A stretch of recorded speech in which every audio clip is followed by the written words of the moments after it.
Unlock this door. Have you lost your mind? They're probably saying that on the other side of this thick door. But I can't hear them, and frankly, I don't need their forgiveness. Facing the three flustered fools on the other side, I waved with a smile and said, "Let's go. Wonder if you can make it back safely. Good luck." My name is Leah, a 30-year-old officer worker. I'm a newlywed, married for just a year with no kids yet. Back when I was single, my hobby was taking day trips using the train on my days off. Friends would ask, "Don't you get lonely traveling alone?" But I found it surprisingly pleasant to move at my own pace without a fixed schedule. There's a bit of loneliness, but the fun outweighs it. I have a favorite travel magazine, and sometimes I plan trips based on it. As I went about my days, I noticed something. Hug, isn't that the same guy I saw last week? It seemed coincidental, but after the third time, I might have thought it was fate if I were romantic. Instead, I just felt a bit scared, but it turned out he felt the same. Sorry if I'm mistaken, but didn't we meet last week and the week before at completely different places? He approached me with a slightly scared look. Wait, do you think I'm following you? To clear up the misunderstanding, I opened my travel magazine and confidently said, "I'm just traveling based on this magazine." Surprised, he responded, "Me too," and opened the same magazine, smiling happily. That's how I met my husband, Henry. He turned out to be a really interesting guy.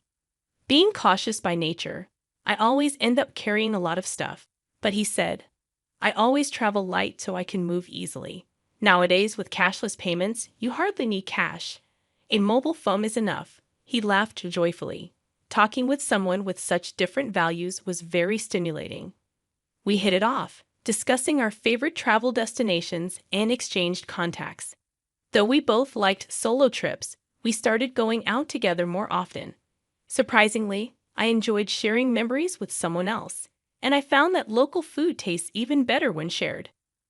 One day, after about 6 months, Henry asked me to go out. I didn't feel bad at all. In fact, I felt the same way and remember being very happy. We decided to get married 6 months into our relationship. I thought our happy newlywed life was just beginning, but my expectations quickly shattered due to Henry's parents, Jack and Aaliyah. Their house is about a 30-minute drive from ours. They are still in their 50s, with Aaliyah working part-time, and both of them are employed. Initially, they used to visit our house, but lately, we've managed to maintain a reasonable distance. However, an incident occurred that disrupted this balance. "Hey, Henry, let's go here on our next day off." I agree, sounds good. Our post-marriage tradition of many trips to tourist spots continued as usual. Minimalist Henry recently reduced his belongings to just a mobile phone, even entrusting his wallet to me. It feels so light. I don't look like someone who's about to go out at all, do I? He said with a contented smile. I thought to myself, at least carry your own wallet.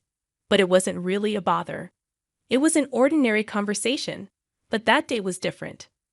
Oh, by the way, Dad and Mom's wedding anniversary is coming up soon.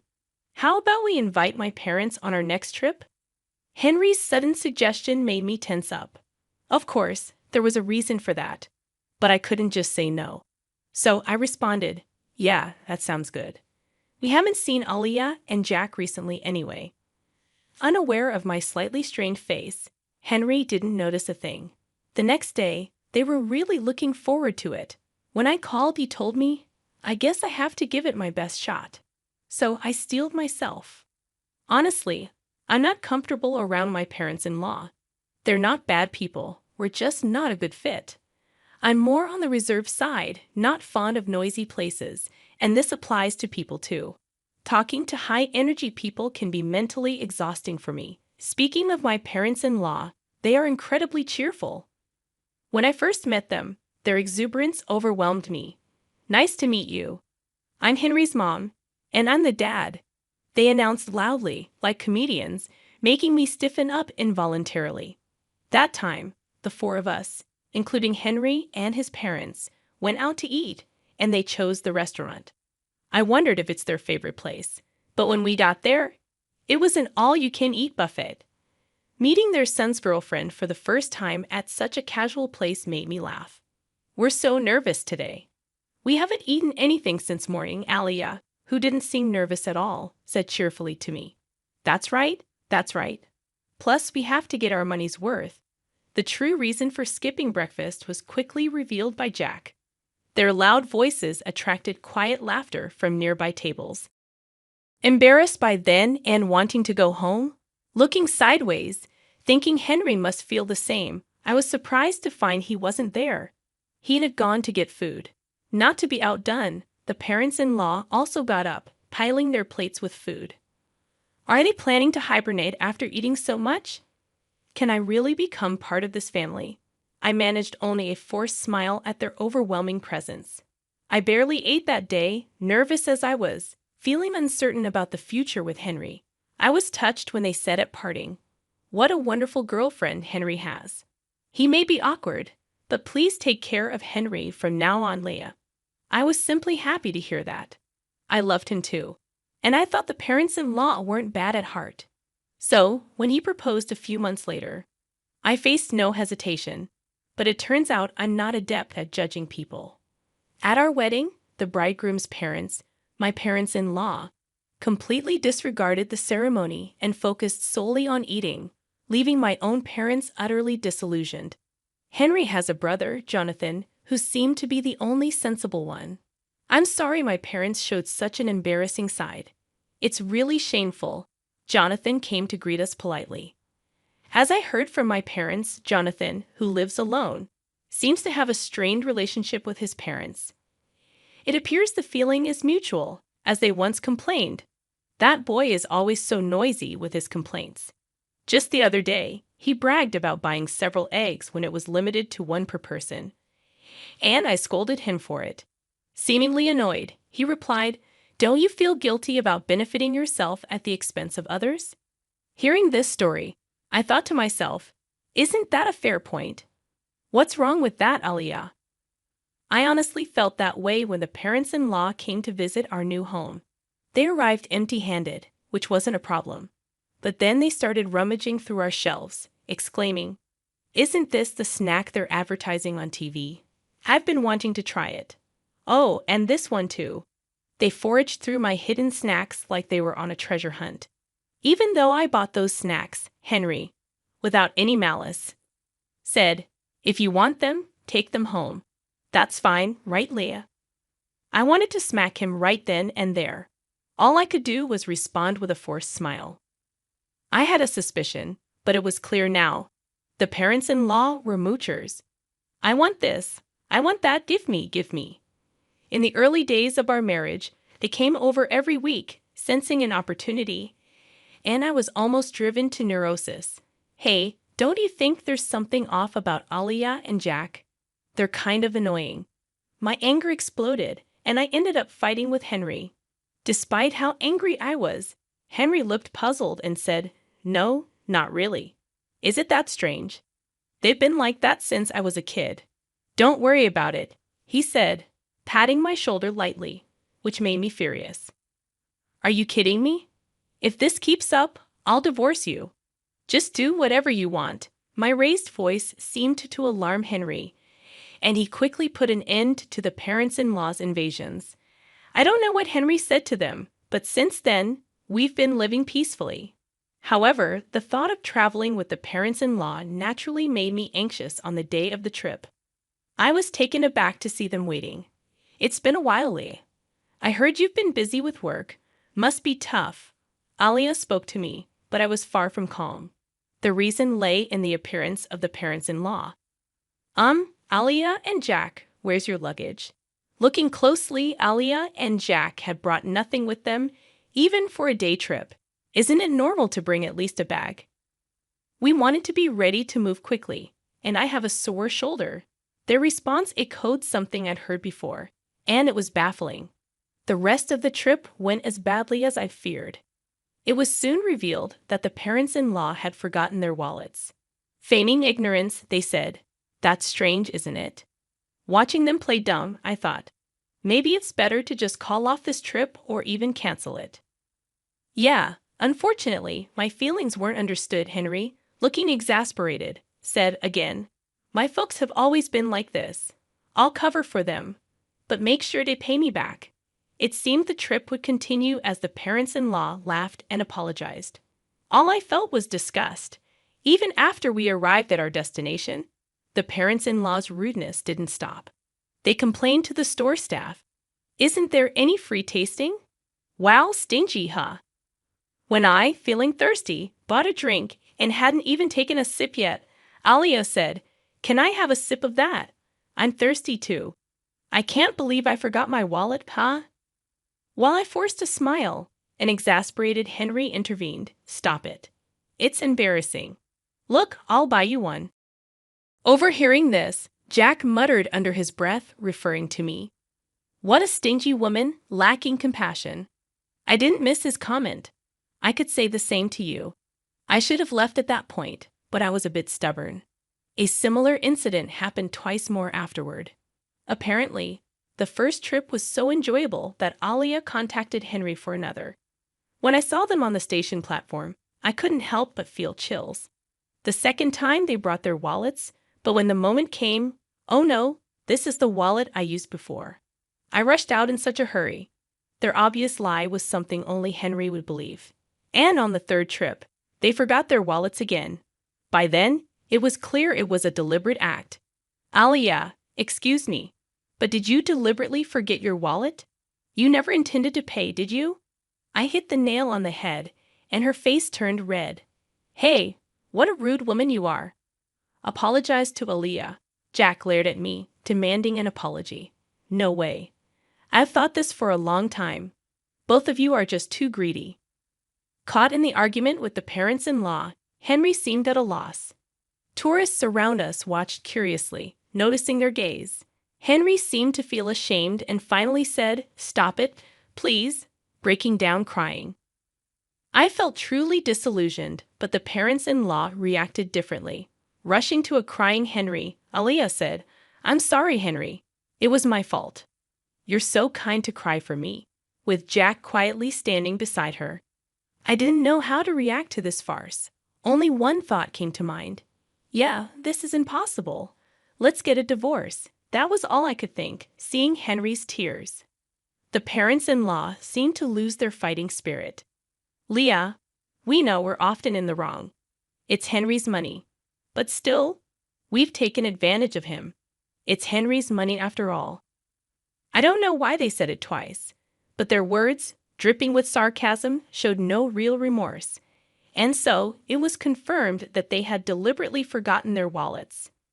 Alia referred to it as Henry's money, but we both work, and his salary is only slightly higher than mine. Our actual incomes are not much different. Recently, every trip with the parents-in-law ended with, "I want to buy this too. Maybe some gifts for the neighbors as well." "What's that? Looks tasty. Hey, Henry, buy that for me." Because of their endless demands, Henry's credit card bills were shockingly high. We've been living mostly on my salary for the past few months. At the time of marriage, I considered it family money and believed in spending within the limits of our allowance for personal desires. Don't be a burden to your partner. The thing that infuriated me the most was when cashless reliant Henry exclaimed at our travel destination, "What, only cash here?" He called me over, pulled his wallet out of my bag. It only had a few dollars in coins. "No, I messed up. You know I don't carry cash, right?" he said without malice. It still makes me furious thinking about it. For the record, I always paid for my own things, yet the parents-in-law probably thought I was living off Henry's money and just complaining. We split living expenses, so such accusations were nothing but unpleasant. Thinking all this, I coldly watched Henry crying and Jack consoling him. After a moment of thought, I said, "I was wrong too. Sorry for being presumptuous. You guys go ahead on the train. I'll buy some drinks and follow." I smiled calmly, and Henry and the parents-in-law happily boarded the train. Their smiles turned to panic a few minutes later when I didn't return. Henry must have felt something was off as he messaged me, "Leah, are you coming? The train is about to leave." Right then, the heavy doors slowly closed from the platform, I had a clear view of Henry's panicked face. It seemed he noticed me and was shouting something. I was replying to his earlier message. I'm divorcing you. If your parents are so important, live happily with them. Goodbye. I ignored his calls, thinking, doesn't he care about being a nuisance on the train? Tease. He sent several messages afterward, but I ignored them all. Henry's face through the door slowly turned to anger. Hey, open this door. Are you crazy? I won't forgive you, he said, as if I needed his permission. The parents-in-law seemed to be yelling too, but of course, I couldn't hear them. Smiling at the three fools, I said, let's go, wonder if you'll make it back safely. Good luck. The train quietly departed, quickly disappearing from sight. That train won't stop for a while. Walking back would be quite a challenge. After watching the train leave, I hurried home to pack my bags and left. I stayed with a friend I'd been discussing divorce with. Henry's barrage of messages continued until they suddenly stopped. His phone must have died. He often forgot to charge it before bed, and it was only at 20% this morning. Portable battery chargers are essential. That was Henry's mantra.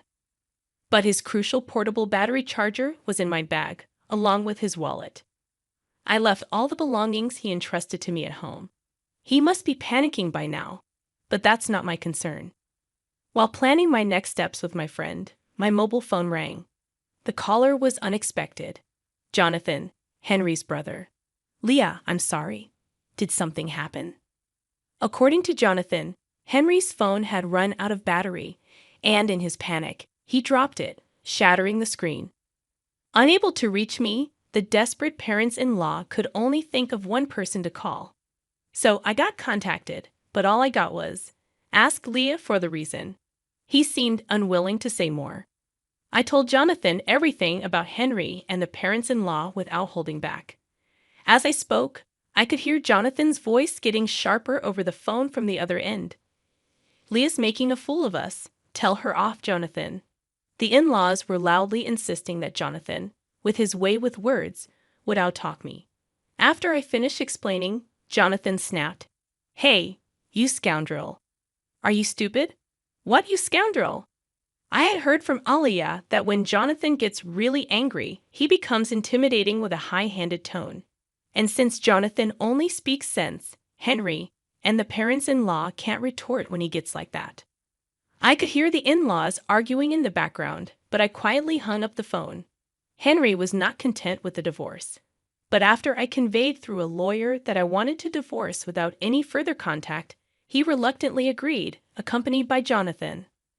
Later, Jonathan told me that the parents-in-law had always been terrible moochers, disliked by neighbors and even school associates. When Henry returned to the ex-in-law's house, he quickly became the talk of the neighborhood, and now all three hardly ever go out. Henry's colleagues, not knowing what to say about the quick divorce, were treating him like a delicate subject. I'm glad to cut ties with them after this incident, Jonathan told me with a laugh. The parents-in-law were known at the local supermarket for their outrageous behavior. This is expiring soon, so give me a discount. It's a little damaged, so I'll take it for free. Jonathan expressed his long-standing embarrassment and disdain for his parents' behavior. Recently, Henry has been seen joining them, reflecting their blood connection. It turned out the parents-in-law were both gambling addicts, often skimping on food expenses, which explained their constant hunger and lack of money. When asked about the reason for my divorce, I can only say it was a difference in values. If anyone can tolerate such behavior, they must be incredibly broad-minded. It was just too much for me. I've continued working and even started a side job as a web writer after my travel blog caught a publisher's attention. I still travel, combining it with writing assignments. Solo travel seems to suit me best. Last month, I earned a decent income from writing, so I'm planning to take a vacation to a resort somewhere far for relaxation. I'm still only 30 years old, life is just beginning.